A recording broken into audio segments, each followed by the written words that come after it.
Hi, everyone. Good morning. It's Margaret Manning here. Welcome to 60 and Me. Welcome to a new day. Thank you for being here. I want to start with that today.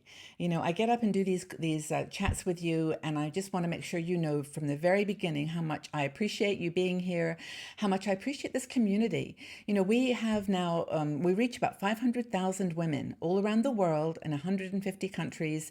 Women in all different stages of their retirement and their life, from 50 to 80 plus, and it's just such a pleasure and an honor for me to know that that you're all there and that you're all just honestly trying your very best to make the most of this crazy life that we live in. This world is, it's never a good time. I mean, there's always something going on, right? I mean, even when we were younger, there were lots of challenges, but it just seems right now the world is intensified, and perhaps it's because there is so much access to information. We just know what's going on within a moment's notice. But anyway, I do hope that you're doing well and having a good day. So I've got my cup of tea today. I've got a tea. Oh, it's called puka. It's licorice and cinnamon. Never would have thought of that combination, but I do like it. I must admit, it's not one of my total favorites, but I wanted to show it to you. It's licorice, by the way, is not so good for you if you have very high blood pressure. So I do like licorice, and that was why I was attracted to this tea. I don't eat licorice like by itself anymore, but anyway, licorice and cinnamon is good for you. So we know this. But anyway, it's a nice tea. It's dark. It's a dark tea, and it's just something different. We've got to do something different. Take chances, right? Take risks with our tea. That's the extent of my risk today. But anyway, I do hope that you're doing okay. Now, I wanted to chat with you about a little bit about something that you've asked me to tell you more about, and that is just me and how I ended up here in Switzerland, and kind of how I've dealt with the reality that a lot of you are dealing with in making new friends in your 60s. I mean, just how challenging that can be. And so, because you're interested, I'll just tell you how I got here. I mean, I was born in England, of course, so I found myself in London about 6 years, no, 5 years ago. I decided to leave my job at Microsoft. I was working in Seattle for about almost 18 years, and I decided to come back to London and work there for a couple of years on a project I was so excited about, and it really was a great end of a career. It was a beautiful project. And so I finished that up, and I came to Switzerland because I wanted to create a community. And 60 and Me, the idea came into my mind about 5 years ago, and I decided to come move here. My son lives here, and he and his wife had been here for several years, loved it.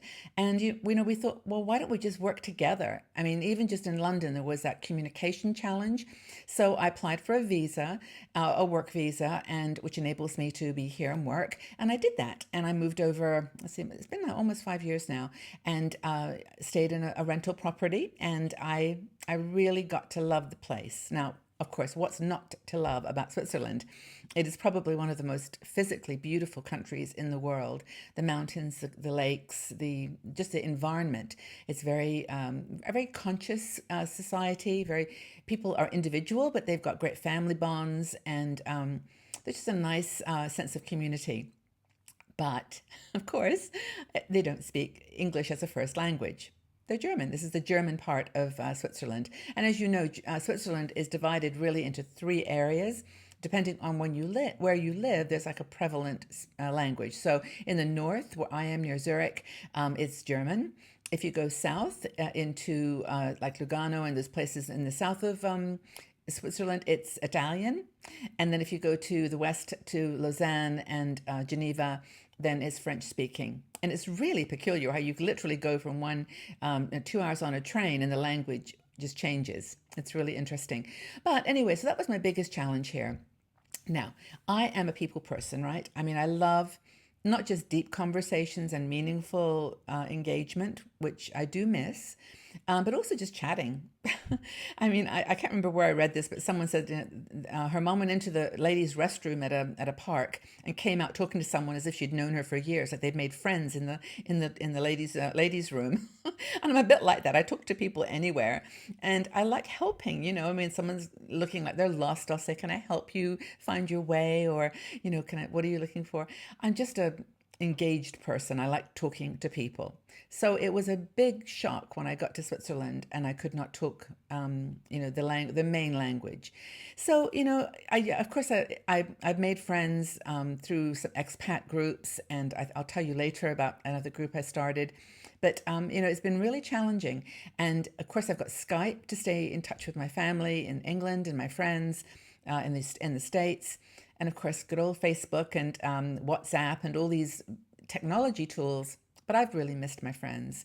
And yeah, I mean, I'll be honest with you, I do miss the hugs, the intimacy of deep conversation, and but I've had to make it work. And there are ways that you can do this, no, easier than you might think. Now, language, you can't let it be a barrier. And when I first got here, I was really nervous about even saying, Grüezi, which is hello, Grüezi, in Swiss German. And then I learned how to say, of course, the Dankeschön and thank you and goodbye and hello. And then I learned how to say, Ich möchte eine Tasse Kaffee bitte, which means I'd like a cup of coffee, please, which gets you through a lot of situations. And of course, I probably really messed that up, but people tend to understand. And just gradually, I've tried to learn. Now, I've assumed at the beginning that no one wanted to talk to me, that it was just not interesting to them to have someone. Well, they didn't know English, but I was so wrong because everybody in this world seems to know a little English. And then, of course, the challenge in communicating something is fun too. So the whole idea of being upset and afraid was just kind of silly. So if you're in a place where you don't know the language, you can't let that be a barrier, in my opinion. And in fact, it's kind of funny now. People they kind of love to chat with me in my little pidgin German because it's just fun. And children, by the way, are great. You can learn so much from kids. So anyway, the other thing that I would mention is that you always assume people can't speak English, but so the world is changing, right? I mean, in the little group that I started for train lovers, which I'll talk to you about, it's a meetup group. We've got Brigitte is from Slovenia. We've got Yolanda, who's from Spain. Christina is from Portugal. And we've got people from all around the world.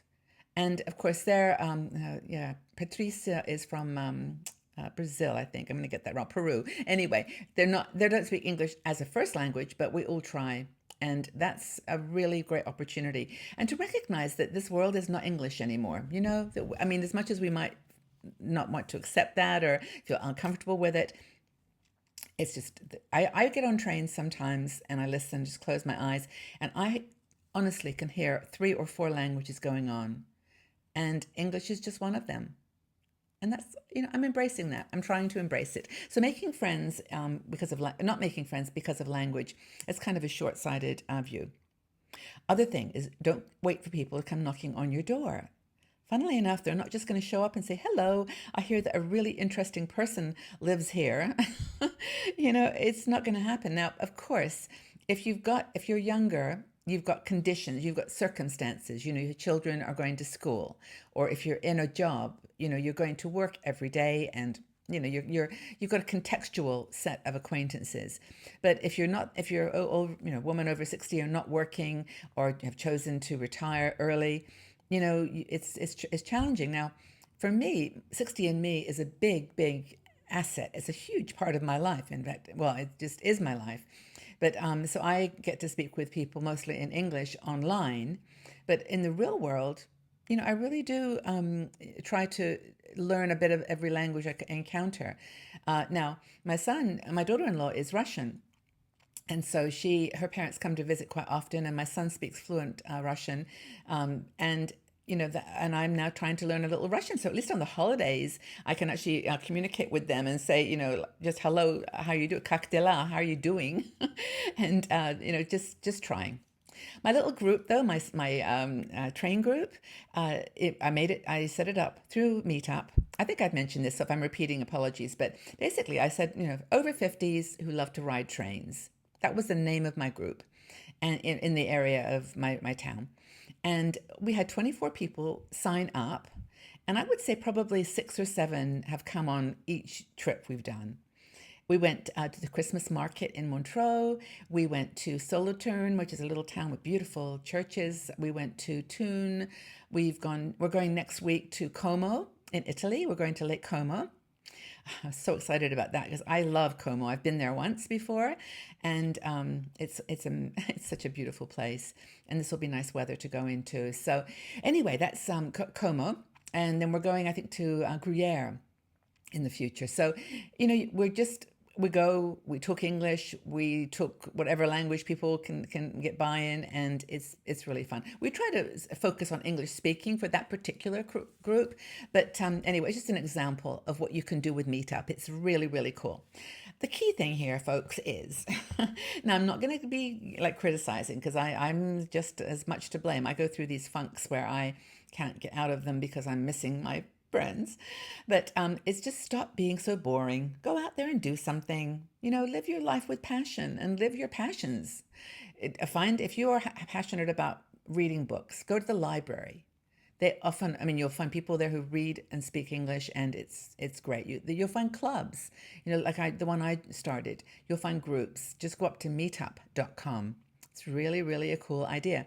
If you're looking for a guy to hang out with, a man, you don't have to go to online dating sites just to find a husband. There's plenty of ways to just make friends. Go up and looking for a guy, because male energy is wonderful. It's really something I miss in my life sometimes. So go out there and look for groups that are built around your passions, not around your age or your gender. It's just do what you love. Don't sit at home feeling sorry for yourself.